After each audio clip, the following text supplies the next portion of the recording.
Hello student, this is Dhanjit Deka and you are watching my YouTube channel Reaction Concept. So student আমি already কি discuss কৰিলো যে reaction এটা rate কেনে ধৰণে concentration আৰু temperature ওপৰত dependent কৰে সেই কথা আমি এতিয়ালৈকে পঢ়িলো গতিকে এতিয়া আমি reaction এটা rate তাৰ reactant molecule বিলাকৰ collision ওপৰত কেনে ধৰণে dependent কৰে সেই বিষয়ে পঢ়ি চাম আৰু যেটো থিওৰিৰ আন্ডাৰত আমি পঢ়িম সেই থিওৰিটিৰ নাম হৈছে কি ইয়াত কোলিশন থিওৰি বুলি কৈছে এটা এই কোলিশন থিওৰিটো তোমালোকৰ কাইনেটিক থিওৰি অফ গ্যাস ফিজিক্সত চাকে পাইছা তোমালোকে কাইনেটিক থিওৰি অফ গ্যাস এই পোস্টুলেটৰ ওপৰত বেস কৰি প্ৰপোজ কৰিছে কোলিশন থিওৰিৰ মতে কৈছিলে Suppose তুমি এটা ৰিঅ্যাকশন এটা কনসিডাৰ কৰা A আৰু B এটো এটা কি বায়োমলিকুলাৰ ৰিঅ্যাকশন A আৰু B দুটা ৰিঅ্যাক্টেন্ট ইহতৰ মাজৰ ৰিঅ্যাকশন হৈ পেলাই কি হৈছে প্ৰডাক্ট দি আছে তোমাক কৈছিলে A আৰু B ৰ মাজত যেটা ৰিঅ্যাকশন হ'ব লাগিব তেতিয়া কোলিশন থিওৰি মতে কৈছিলে A আৰু B ৰ মাজত তেতিয়াহে ৰিঅ্যাকশন হ'ব যেতিয়া A আৰু B এই দুটা ৰিঅ্যাক্টেন্ট মলিকুলৰ মাজত কি হ'ব কোলিশন হ'ব সো Collision theory प्रथम postulate to say postulate number 1 according to the postulate number 1 কৈছিলে যে to occur a reaction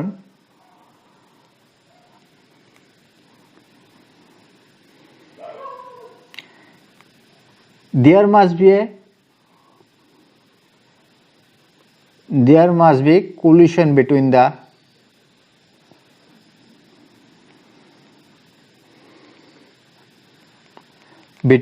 reactant molecules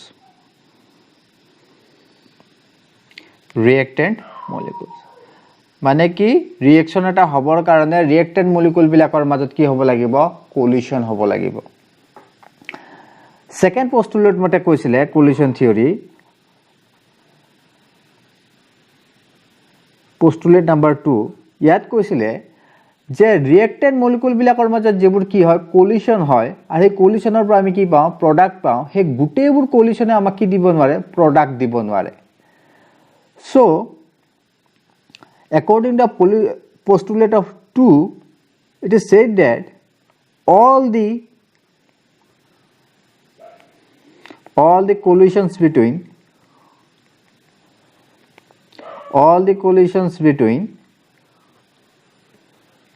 reactant molecules reactants cannot give you the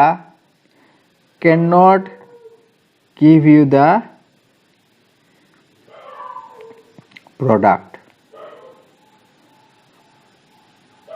যদি গুটেইবোৰে কি কৰিব নোৱাৰে গুটেইবোৰ কোলিশনে কি কৰিব নোৱাৰে তোমাৰ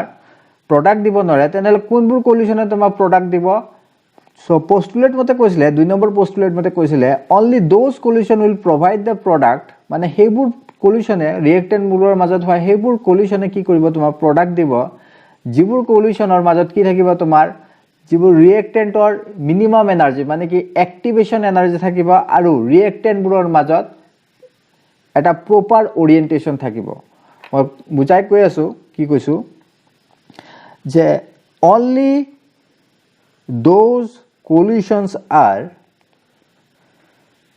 ভালদৰে চাই গৈ থকা only those collisions are effective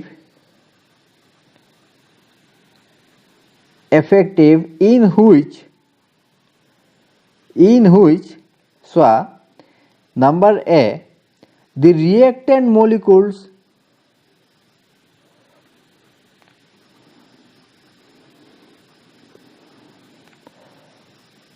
have minimum energy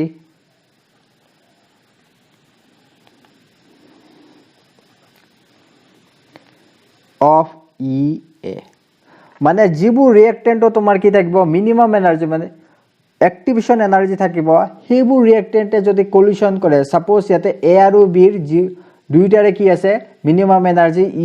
EA পৰিমাণৰ কি আছে অ্যাক্টিভেশন এনাৰ্জি আছে যদি ইহতৰ মাজত কোলিশন হয় তেতিয়া হে কোলিশনটো তোমাক কি দিব পাৰিব প্ৰডাক্ট দিব পাৰিব মানে কি প্ৰডাক্ট ফৰ্মেশন হবৰ কাৰণে সেই ৰিয়েক্টেণ্ট কেইটাৰ কি থাকিব এটা মিনিমাম এনাৰ্জি এটা থাকিব লাগিব যেটুক আমি আৰ্হেনিয়াছৰ ইকুৱেশ্যন কৈছো হেতুকে কি বুলি কয় এক্টিভেশ্যন এনাৰ্জি বুলি কয় এক্টিভেশ্যন এনাৰ্জি বুলি কয় ইয়াৰ উপৰিও কৈছিলে কি 2 নম্বৰ পোস্টুলেটত যে ৰিয়েক্টেণ্ট কেইটাৰ অকল অনলি তোমাৰ এক্টিভেশ্যন এনাৰ্জি থাকলেই নহব সেই ৰিয়েক্টেণ্ট কেইটা কি থাকিব লাগিব প্ৰপাৰ ওৰিয়েন্টেশন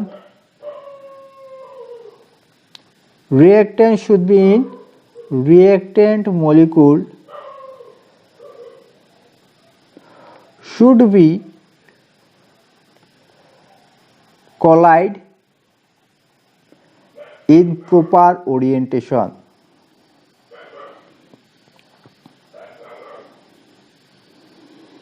proper orientation মানে কি ৰিয়েক্টেণ্ট মলিকুল কেটাৰ মা কি থাকিব লাগিব সাপোজ এ আৰু বিৰ মাজত কলিশন হৈ আছে হিয়তৰ এটা কি থাকিব লাগিব মিনিমাম এনাৰ্জি থাকিব লাগিব আৰু হিয়তৰ এটা কিবা স্পেসিফিক ওৰিয়েন্টেশনত কলাইড কৰিলে কিবা এটা এৰেঞ্জমেন্ট স্পেসিফিক এৰেঞ্জমেন্টত কলাইড কৰিলে হিয়তে কি কৰিব পাৰিব স্পেসিফিক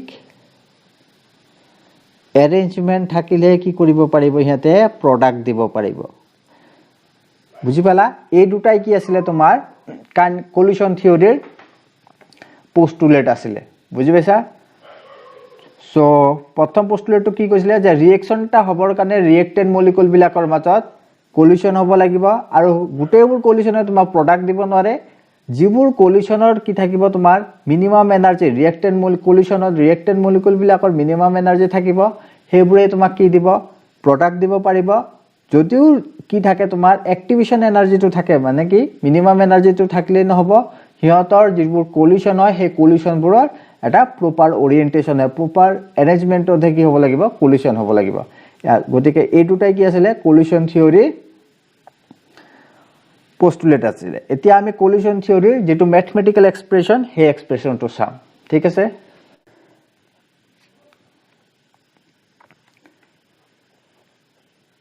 সাপোজ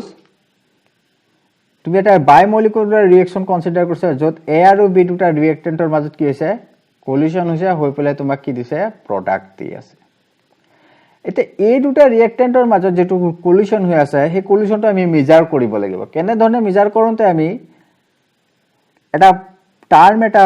ডেসক্ৰাইব কৰিছে ডিফাইন কৰিছিলে হেতু কি বুলি কয় কলিশন ফ্ৰিকুৱেন্সি বুলি কয় যাক জেডৰ দ্বাৰা তোমাক কি কৰিব এক্সপ্ৰেছ কৰিব Z A N B The collision frequency মানে কি collision frequency হৈছে total number of collisions between A and B reactant per unit time per unit volume মানে ইউনিট ভলিউম আৰু ইউনিট টাইমত এ আৰু বিৰ মাজত যিমান টোটাল এফেক্টিভে হওক বা আনএফেক্টিভে হওক যিমান পৰিমাণৰ কি হৈছে কলিশন হৈছে সেই টোটাল নাম্বাৰ অফ কলিশনক কি বুলি কয় কলিশন ফ্ৰিকুৱেন্সি বুলি কয় ইয়াক কি বুলি এটা ইয়াক কিৰে এক্সপ্ৰেছ কৰা হয় Z A B com capital Z বুলি লিখে এটো সো কলিশন থিওৰি মতে কৈছিলে according to the collision theory a reaction to rate কি হ'ব rate of the reaction is equal to the number of effective collision between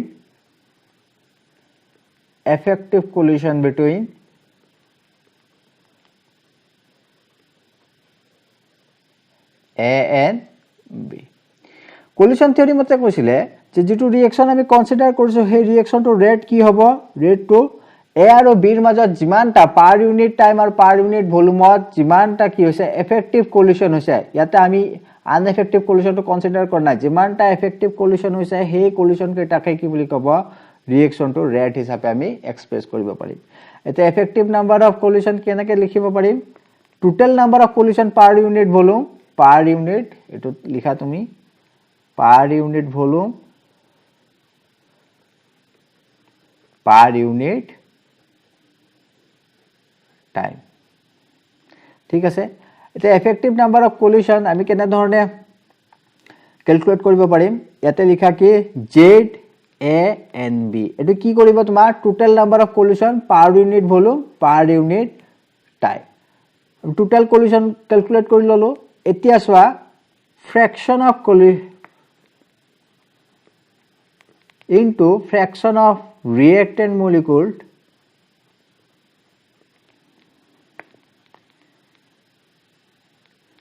with minimum energy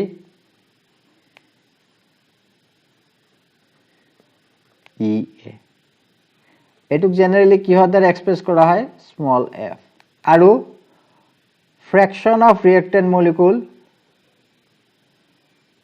fraction of reactant molecule reactants having proper orientation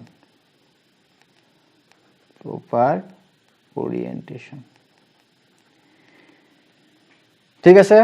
গতিকে effective number of collision কিমানৰ equal হ'ব total number of collision into fraction of molecule reactant molecule having the minimum energy যিমান পৰিমাণৰ minimum energy থাকে সেইখিনি কি হ'ব তোমাৰ reactant molecular fraction হ'ব আৰু fraction of reactants having proper orientation তাৰমানে যিমান fraction তোমাৰ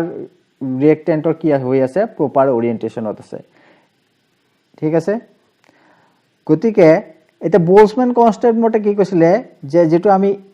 af fraction টো ধৰিছো a fraction টোৰ ভ্যালু কিমান e to the power minus ea by rt আৰু এটো যেটো fraction of reactant having proper orientation it is generally represented by capital P এটো orientation factor বুলি কয় মনত ৰাখিবা কি বুলি কয় এটো orientation factor so rate of a reaction এটা আমি কি পালো according to the collision theory P into total number of collision